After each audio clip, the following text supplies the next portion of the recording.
నిజంగా వాస్తవాలు లేకపోతే వైఎస్ఆర్సీపీ ప్రభుత్వంలో ఇంటర్నేషనల్ టెక్నాలజీ హబ్గా విశాఖపట్నం నగరాన్ని తీర్చిదిద్దే కార్యక్రమంలో భాగంగా 2020లో నవంబర్లో అంటే కోవిడ్ ఉన్న సమయంలో కూడా అదానీ డేటా సెంటర్కు బీజం పడింది.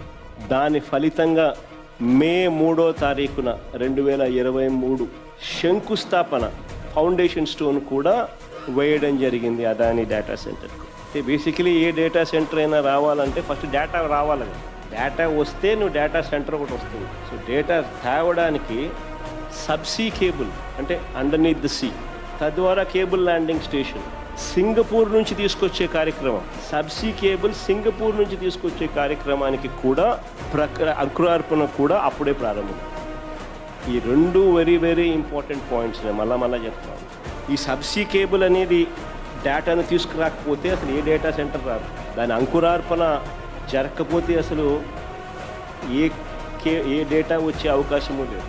Adani data centre foundation stone వేయకపోయిందంటే మే 3, 2023 ఆయనకు అలాట్మెంట్ చేసింది 2020 నవంబర్ కోవిడ్ టైంలో.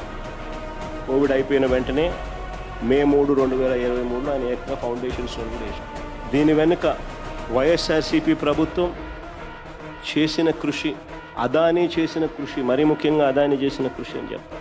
కేంద్ర ప్రభుత్వం చేసిన కృషి, సింగపూర్ గవర్నమెంట్ చేసిన కృషి, వీళ్ళందరి కృషి వల్ల ఈరోజు దాని కొనసాగింపులో భాగంగా ఈరోజు గూగుల్ రావడం జరిగింది. వైఎస్ఆర్సీపీ ఆ రోజు వేసిన సీడే ఈరోజు ఈ డేటా సెంటర్ కొనసాగింపే.